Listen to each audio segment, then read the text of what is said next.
Hello everyone, it's the Bitcoin BSV bulldozer.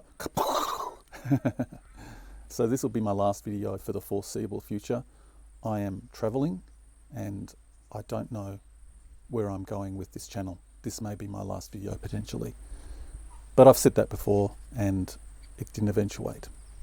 Anyway, to the topic at hand, content and timelines. So my channel had a particular mission, and it was to bring meaning to the crypto space, a space that is completely depraved. And my last two videos were pretty much a summary of what I would like to see in the space, something that's meaningful. And they got the lowest viewership of all of videos that I've produced so far. And to me, that just sums it up. This is the space. The space is completely meaningless. That being said, I do think that there's a small minority within the crypto space who actually wants to see something meaningful, something real, something useful. And it's a burning desire. The flame is there, but it's very dim. As I've said before, I came into the space in mid-2016 and started producing YouTube videos straight away. That was on my old channel. And by 2018, I realized that the space was pretty much meaningless. And so I was looking for that thing, that spark in the space that had meaning. And it was funny because I came across Richard Hart's Hex token and I almost went down that path because I realized, that's what everybody wants. Everybody wants pump and dump. Everybody wants, in quote marks, pumpamentals. And I thought, yeah, in a way, Richard Hart's Hex project was brutally honest. We are the scam, and that is exactly what you guys want. You want just pump and dump. And then, ironically, I discovered BSV. Now I'm pretty sure BSV came out soon after Richard Hart's Hex proposal. I think that the fork happened very close to Richard Hart's newly proposed Hex token. And to me, it's almost like BSV and Hex are kind of like two sides of the same coin, like the dark and the light.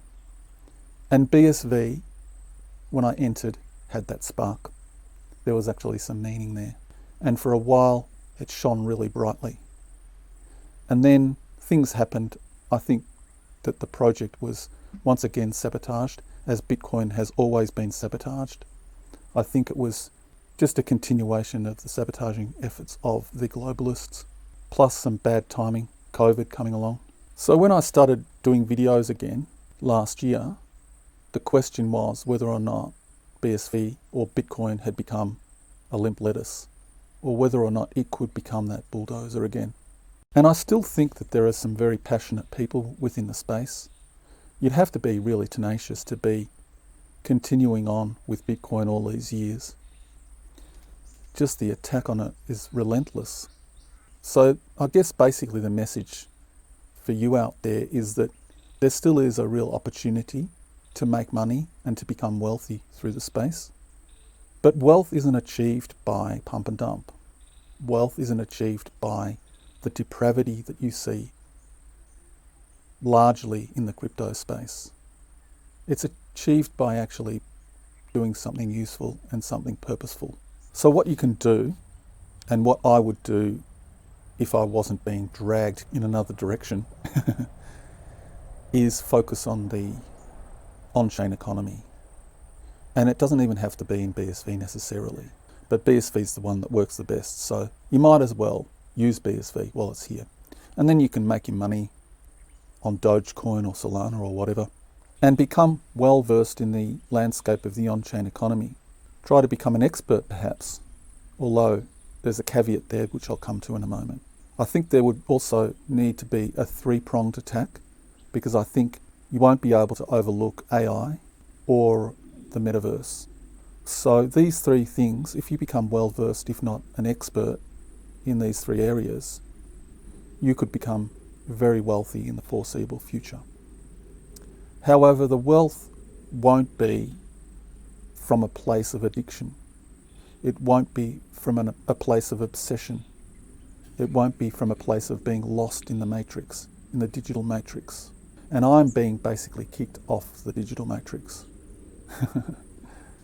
So if you're going to be doing this, it's my opinion that you have to be grounded in the real world as well. So you can't lose yourself to the digital matrix. Because really, the internet is a trap.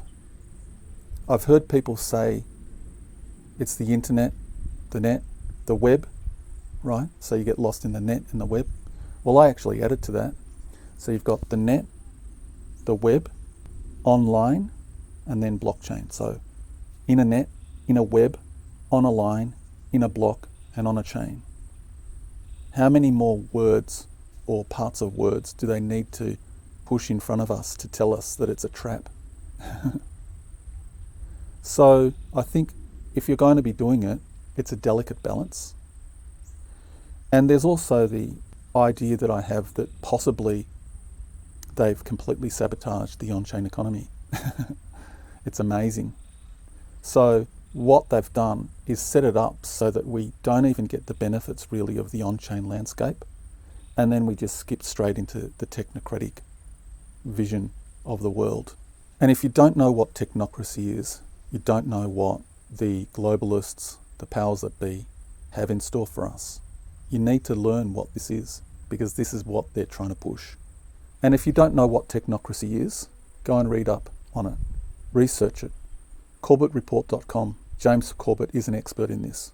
It's my opinion that as money, BSV, or Bitcoin, the real one, is the only one that can actually serve the agenda of the globalists, that technocratic agenda. And it's really interesting how they've attacked it for so long, on and on and on and on. So it's almost paradoxical. In this scenario where they want their technocratic vision, it seems like there's only two options that they can take. One of suddenly pulling a trigger and then making BSV the money du jour, or they just bypass crypto and come in with their centralized, in quote marks, cryptocurrency. I also think that at the end of the day, you want to get off the digital landscape. I watched a video recently. It was a podcast of three guys, probably around the age bracket of many of the people that listen to my videos. Early 30s maybe, late 20s, early 30s, mid 30s. I don't really know what the demographic of my audience is. I'm guessing that you're the generation that comes after me. Anyway, in this video, they're talking and I just had this sense, and I could be projecting, I don't know, because I try not to speak for other people. I don't know what they think, I don't know what they feel, I don't know how they see the world. But during this interview, they're talking and they're really immersed in the digital landscape while they're doing this podcast. And I think that what can happen, to me, they looked lost in the digital landscape. I think what can happen is that you can actually truly get lost in it. And I think that that's where humanity is being led. We're already lost in our heads. We're already lost in our minds. I've had a realization actually that I think that humanity is a deeply sick species. And I've known this for a long time. But how the sickness manifests, I think I've worked out. And I think it's that we're all carrying a parasite. Maybe lots of different parasites, but they manifest in a particular way, almost as a single organism within the human being. And that entity kind of takes control. And that is the ego. So my conclusion is that it's a physical thing, as well as all the other spiritual, karmic things. And I think you can go beyond it by things like meditation and detoxing and getting your diet right and just being healthy. So that kind of went on a bit of a tangent, didn't it? For me, I'm being basically pushed off. The spirit guides are telling me enough of this digital crap. You can't do it. You're not allowed to do it even. You can't even sit at a computer for 10, 15 minutes. right? You're not allowed. Game over. You have to find another way to live. And so that's what I'm about to do. I'm about to embark on that new journey in my life. And so it's probably going to be my last video. That's a frog. I'm outside. So before I sign out, I just wanted to mention Craig Wright.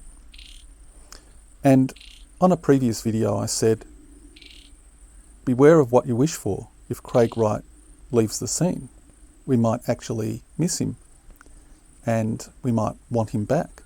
Well, since he's gone, it's as if BSV is just off the radar now.